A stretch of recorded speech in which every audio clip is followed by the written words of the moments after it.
네, 여러분 안녕하세요. 세계지리 2차 시 수업입니다.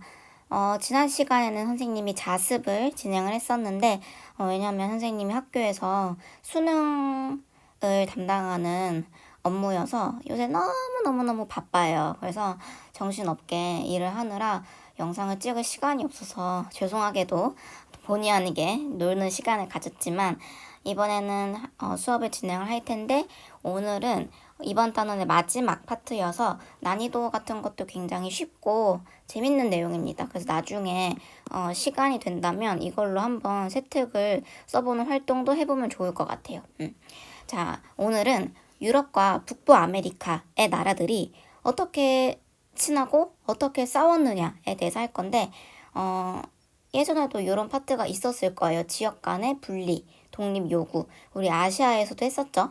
뭐 힌두교도와 이슬람교가 싸우고 그 다음에 불교와 힌두교와 싸우고 그래서 뭐 인도, 필리핀, 베트남, 우리나라를 포함해서 뭐 저기 중국 소수민족 간의 갈등 이런 거 했었습니다. 자, 마찬가지로 여기도 다양한 분리, 독립 움직임이 나타나고 있고요. 그래서 그거에 대해서 해보도록 할게요. 자, 프린트는 여러분들 79페이지를 펴주시면 되고요. 자, 제목은 지역의 통합과 분리 운동입니다. 유럽을 먼저 보도록 할게요. 자, 유럽은 지역이 다른 대륙에 비해서 굉장히 통합이 잘 되어 있어요. 자, 여러분들 잘 알고 있는 게 하나가 있죠. 자, 유럽에 하면은 뭐다? EU다. 자, EU라는 것은 유럽 연합의 약자이죠. 자, 유럽 모든 국가들이 여기에 가입한 것은 아니다라는 게 첫 번째로 중요한 부분. 자, 2020년을 기준으로 전체 유럽 국가들이 굉장히 다양하지만 27개 국가만이 현재 가입을 하고 있었습니다. 원래는 28개였는데 최근에 뭐가 있었다? 브렉시트가 있었죠. 2020년 1월 영국이 탈퇴함으로써 현재로서는 27개의 국가가 가입을 하고 있습니다. 자, 이러한 유럽연합은 언제부터 생겼을까? 자, 이 계기가 따로 있어요. 여러분들이 유럽 하면은 가장 먼저 떠오르는 나라가 어디인가요? 프랑스를 떠올리는 친구도 있을 거고 영국을 떠올리는 친구도 있을 텐데 영국이 처음에 이 유럽연합의 탄생을 주장을 했던 나라입니다. 왜냐면 자, 유럽 대륙이죠. 자, 이렇게 있을 때 모양새를 딱 보아하니 나라들이 굉장히 많이 쪼개져 있고요. 특히 영국 같은 경우에는 지 혼자 섬으로 이루어져 있어. 자, 이러면 뭐가 불리할까? 대륙은 이렇게 넓게 있는데 미국이 세계에서 가장 큰 강대국이죠. 미국은 특징이 뭐냐면 유럽의 다양한 나라들을 합친 것만큼 국토가 커요. 요만해. 거기다가 미국은 영어 사용하죠. 미국 같은 경우에는 영어를 사용하고요. 그 다음에 국가가 한 개죠.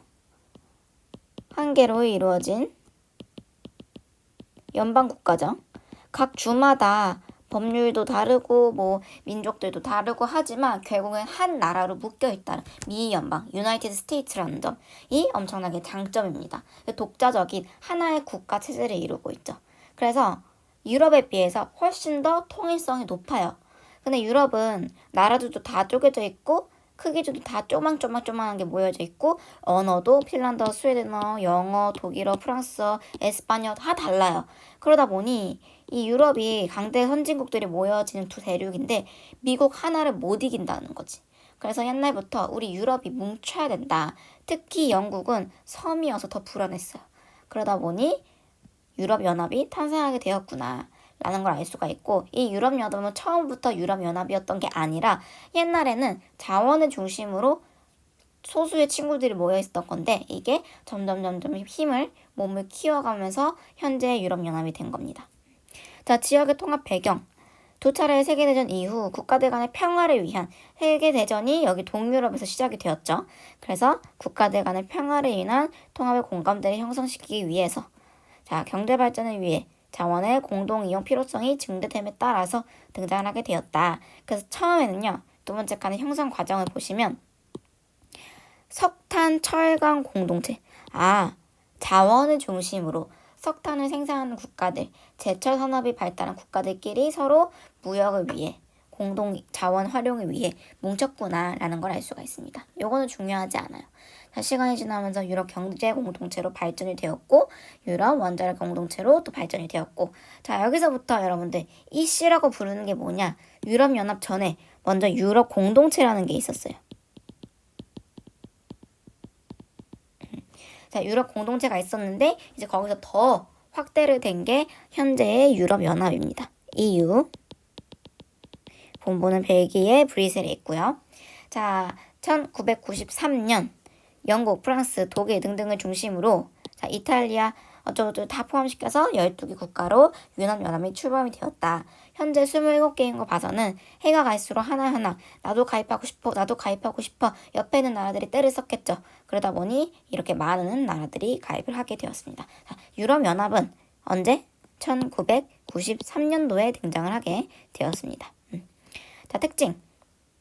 여러 가지 특징이 있는데 중요한 거는 얘네가 원래 추구하고자 했던 목적, 인간, 자원, 물건, 자유롭게 이동하자. 자, 영내의 노동력, 자본, 상품의 자유로운 이동이 가능한 단일 시장을 형성하자. 단일 시장. 이제 경제적인 측면에서 가장 중요한 목적이죠, 이게. 자, 그 다음에 유럽 중앙은행. 자, 경제를 하나로 통합하기 위해서 중앙은행을 설립을 했습니다. 자, 우리나라 같은 경우에는 한국은행에서 지폐를 발행하죠.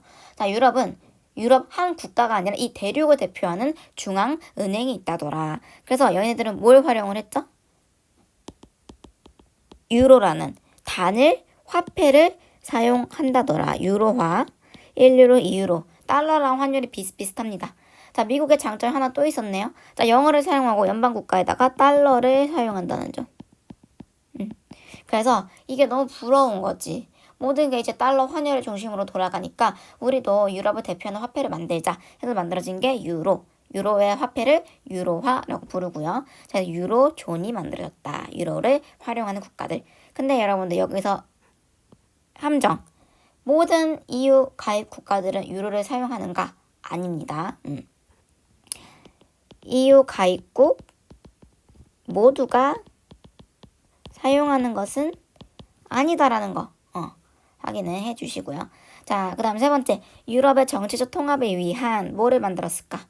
우리나라로 치면은 상권 분립을 위해서 행정부가 있고 사법부가 있고 또 뭐가 있죠?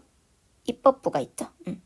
자, 이거를 똑같이 한 나라 안에도 있지만 대륙을 대표하는 정치 통합 체제를 만들자. 그래서 유럽 중앙 의회가 있습니다. 그거를 우리 유럽 의회라고 부르고요.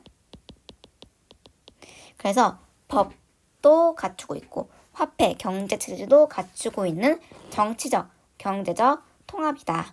그래서 유럽연합은 한마디로 경제, 정치적 통합을 추구하는 단체이다 라고 얘기를 할 수가 있습니다.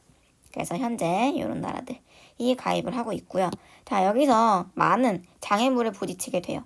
자, 여러분들 이거를 보면 일단 영국은 빠졌긴 하지만 가장 최근까지는 가입을 하고 있었으니까 자, 이 유럽연합 가입 국가들 중에서 자, 여기 애들은요 상대적으로 부유합니다. 얘들도 마찬가지.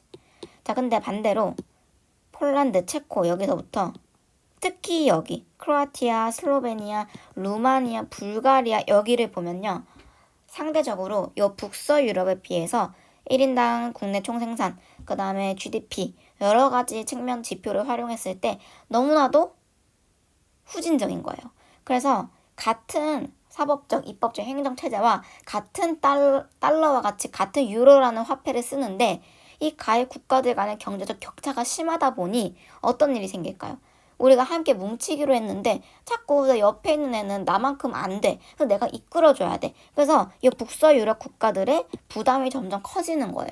왜냐면 이제 독자적인 체계를 갖췄기 때문에 같이 뭘 하는 데 있어서 공통적으로 이게 부담을 져야 되는데 얘는 우리는 안 되는데 자꾸 이렇게 빠지니까 점점 돈을 더 많이 내고 점점 세금도 많이 내고 희생하는 구조로 이루어진다는 거죠. 그게 이제 유럽연합의 대표적인 단점입니다. 그거를 우리가 여기서 정리를 하면요. 한마디로 과제라는 거는 앞으로 아직 많이 남았다. 한계에 봉착이 되어 있다라는 뜻이고요. 동부 유럽과 서부 유럽의 경제적 격차가 심하다. 그래서 서부 유럽 하면은 우리가 뭘 떠올려야 돼? 영국, 프랑스, 독일 이런 데를 떠올려야 됩니다. 그래서 얘네가 부유하고요. 부유한 선진 국가들. 상대적으로 동부 유럽은 개발 도상국이 많이 있습니다. 자, 그 다음에 최근에 새롭게 떠오르는 문제가 있다. 자, 유럽은 요렇게 나누기도 하고요. 그 다음에 요렇게 3등분으로 나누기도 해요. 보통 이제 북서유럽, 남유럽을 이렇게 묶어서 표현하기도 하는데 원래 이제 제대로 구분을 하자면 잠시만요. 여기가 북유럽, 여기가 서유럽, 여기가 포르투갈, 에스파냐, 이탈리아까지가 남유럽, 그 다음에 마지막으로 여기가 동유럽이에요. 자, 최근에는 여기 포르투갈, 에스파냐, 이탈리아 요 라인들, 그리스 요 라인들 얘네가 재정 적자가 심해졌다더라. 그래서 여러분들 몇 년 전에 뉴스에다가 그리스 문제가 굉장히 많이 나왔었어요. 그리스가 쉽게 말하면 포퓰리즘, 여러 가지 뭐 복지를 통해서 세금도 엄청나게 낭비를 하고 기타 뭐 추가로 생겼던 여러 가지 재정적 문제 때문에 나라가 완전 풍비박산이 난 거예요. 근데 그리스뿐만이 아니라 남유럽이 대체적으로 현재 비슷한 문제를 가지고 있습니다. 얘네를 우리가 뭐라고 부르냐면 조금 슬프긴 한데 돼지들이라고 불러. 피그스. 자, 뭘까? 포르투갈, 그 다음에 이탈리아, 그리스, 스페인입니다. 자, 얘네를 하필이면 이 남유럽의 초성을 땄더니 피그가 됐네? 돼지가 됐네? 그래서 다른 나라들이 약간 놀리는 뉘앙스로 이렇게 돼지 남유럽 국가라고 부르기도 합니다. 그래서 최근에 적자 문제가 심각하다는 점. 그 다음 세 번째, 이것도 굉장히 심각하죠. 여러분 지도를 보면 여기 유럽 오른쪽에 우리 지난 단원에 나왔던 거 서남아시아와 북부 아프리카, 여기가 이제 거기죠. 터키 있고 여기 요렇게 아프리카 이렇게 있고 여기 서남아시아 아라비아 반도 빠지고 중앙아시아 이렇게 가는 거죠. 자, 여기서 항상 무슨 문제가 생겼어? 난민 문제가 생겼다. 특히 어디? 시리아 이런데 여기 가깝죠. 터키 바로 옆이지. 여기서 나 우리 잘 사는 유럽으로 도망가자 이동을 하는 거예요. 이렇게. 자, 그래서 최근에 대규모 난민 유입에 따른 문화적 갈등, 대표적으로 어떤 애들이 들어와요? 이슬람교, 무슬림이 대거 들어오면서 정치적, 종교적 대립이 심각해졌다. 자, 마지막으로 일부 국가의 재정 위기가 여러 회원국에 영향이 가며 요게 요거죠. 요런 거. 자, 최근 영국의 브렉시트, 브리튼이 익시트 했다는 거지. 브렉시트 때문에 혼란이 가중되고 있다. 영국 같은 경우에는 우리가 나갈까 말까 굉장히 국내에서도 혼란이 많았어요. 근데 투표를 했을 때 나가자라는 결론이 아슬아슬하게 과반이 되어서 브렉시트가 이루어졌습니다. 더 공부하고 싶은 친구들은 검색을 해서 알아보시고요.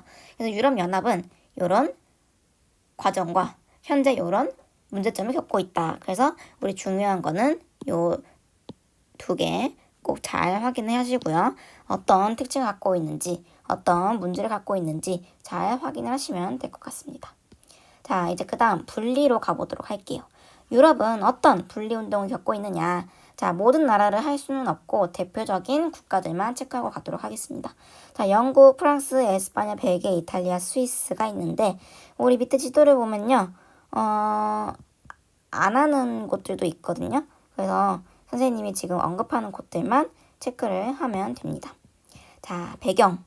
유럽은 미국과 달리 민족, 언어, 종교가 굉장히 다양하다. 같은 크리스트교지만 그 안에 카톨릭교, 개신교, 그리스 정교 다양하죠.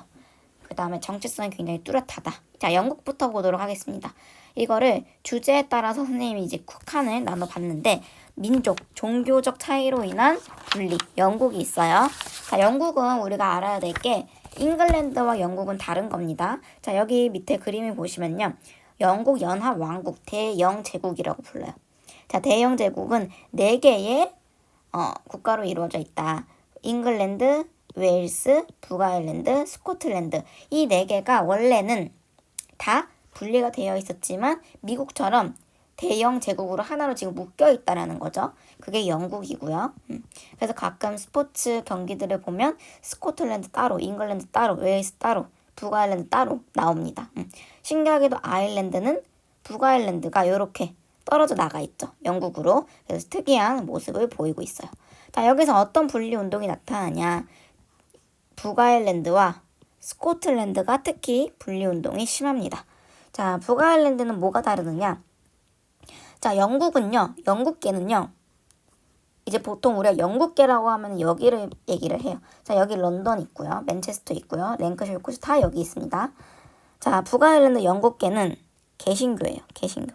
가장 최근에 개정이 된 기독교. 근데 아일랜드는요. 아일랜드계 따로 있습니다. 가톨릭교.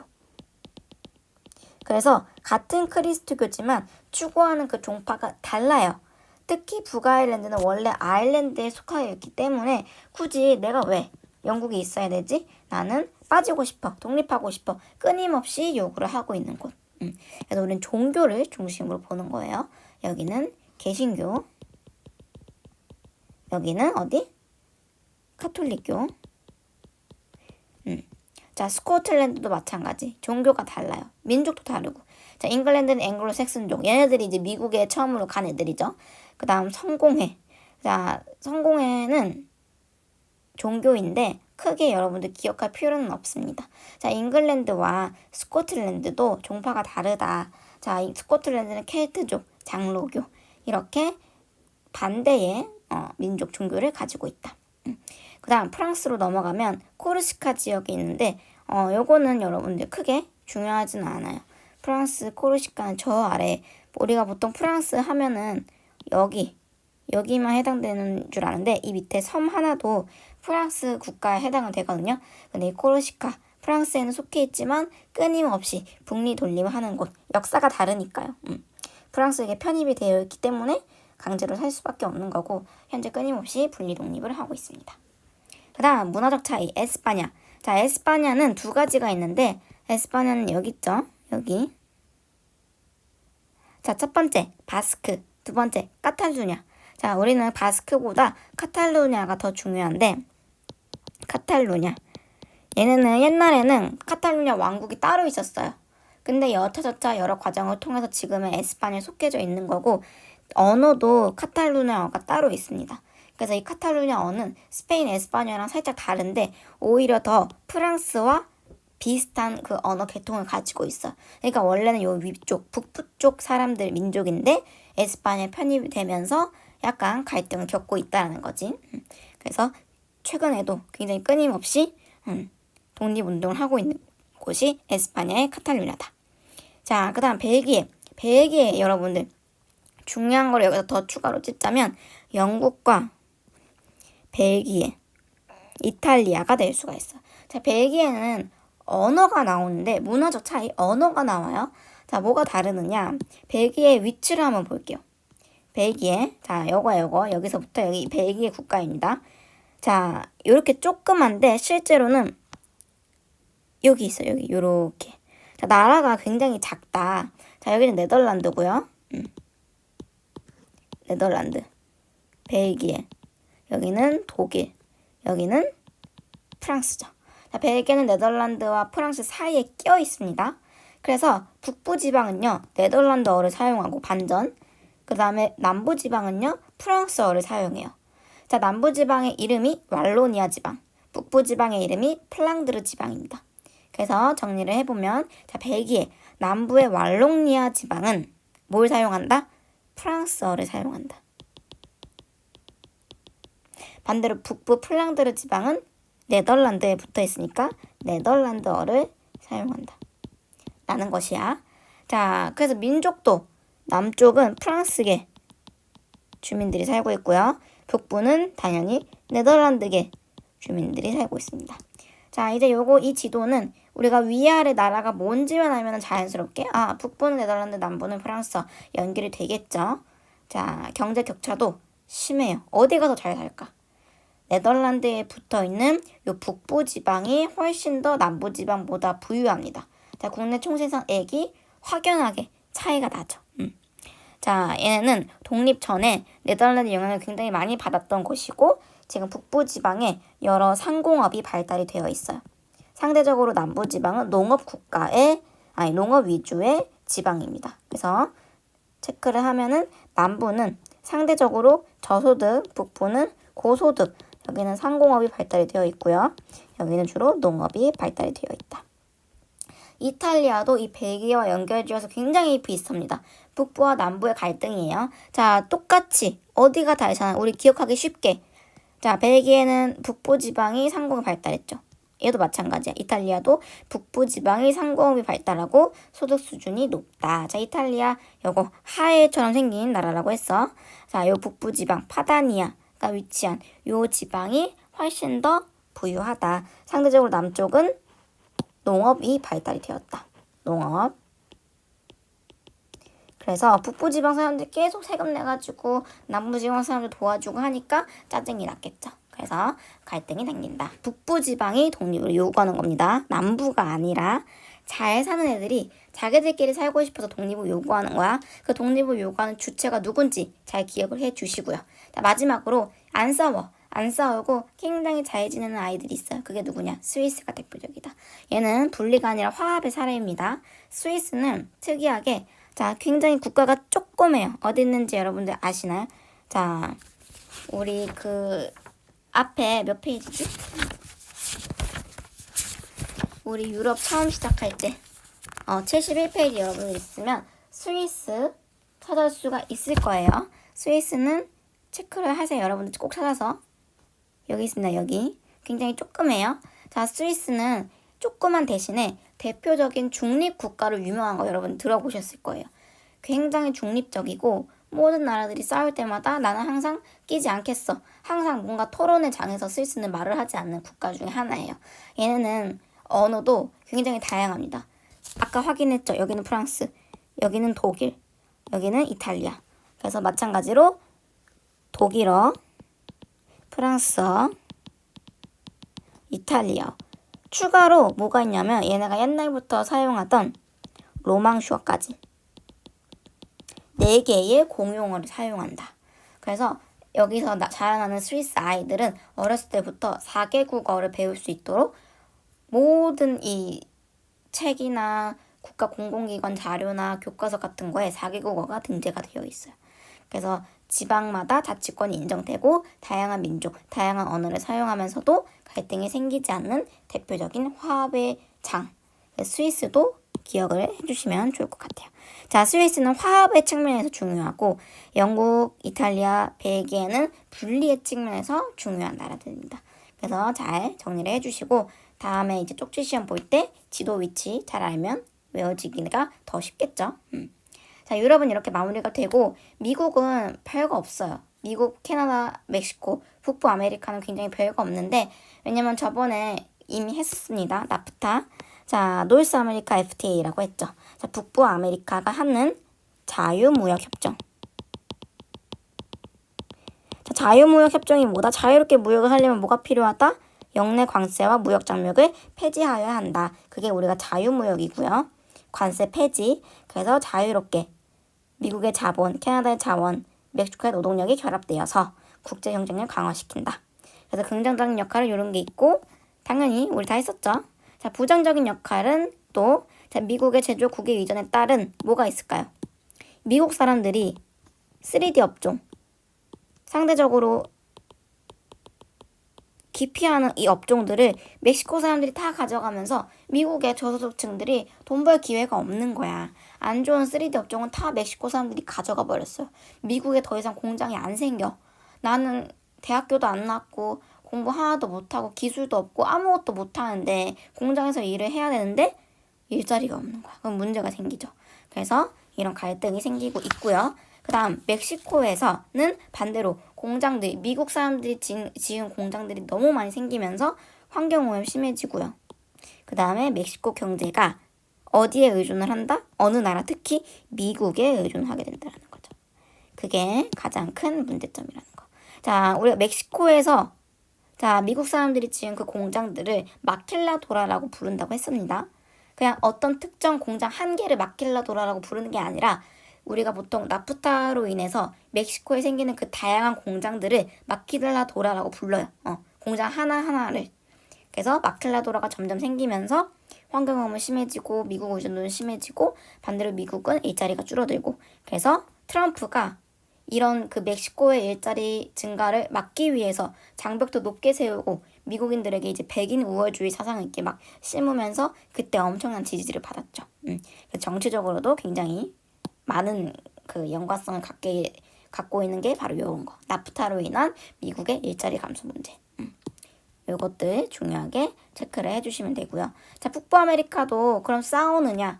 거의 없는데, 자, 옛날에 이제 이주를 하면서 이민 국가로서 최근에 형성이 된 신대륙이기 때문에 오히려 갈등이 적어요. 처음부터 다양한 사람들이 모인 공간이기 때문에. 근데 굳이 하나를 뽑자면 미국은 최근에 어떤 애들이 많이 들어오느냐? 히스패닉. 자, 히스패닉은 남미예요, 남미. 라틴 아메리카에서 이주해온 라틴족입니다. 그래서 약간 까무잡잡한 친구들. 걔네들이 오면서 점점점 흑인 아시아계보다도 히스패닉이 훨씬 더 많아요. 그래서 점점점 이제 미국의 서쪽 남쪽에 집중을 하면서 이제 미국을 장악하고 있죠. 그래서 백인과의 갈등이 심해지고 있고요. 두 번째로 중요한 게 요거 캐나다 퀘벡이라는 곳이 있는데 어디냐면 캐나다가 이렇게 국토가 굉장히 크잖아요. 여기에 퀘벡주가 있습니다. 이 퀘벡은 특징이 뭐냐면 옛날에 이제 유럽에서 이주를 해올 때 특히 프랑스인들이 여기에 정착을 많이 했어요. 자, 타 지역과 다르게 과거 프랑스계의 정착이 많았던 곳으로 프랑스어를 대부분 사용을 해요. 그래서 실제로 캐나다는 영어를 사용하는 국가인데 퀘벡에 가보면 다양한 표지판들 모든 것들이 다 프랑스어로 기재가 되어 있습니다. 프랑스 애들이 특히 특징이 콧대가 높아요. 그래서 이런 하찮은 영어를 사용하는 다른 지방의 사람들과 나는 소통하기 싫고 같은 캐나다 국민인 게 싫어. 우리는 따로 독립하겠어. 라고 예전부터 이제 시위를 했는데 2번이나 분리 독립 투표를 진행을 했는데 불발이 됐어요. 그래서 아직까지 캐나다로 합쳐져 있다. 현재까지도 굉장히 많은 독립 요구가 있는 곳입니다. 퀘벡 한 가지 기억을 해주시면 될 것 같아요. 그래서 오늘 여기까지 했고요. 81페이지까지가 바로 이번 단원이었습니다. 내용이 간단하기 때문에 복습 잘 하면서 정리를 하면 될 것 같아요. 수업은 여기서 마치도록 하겠습니다.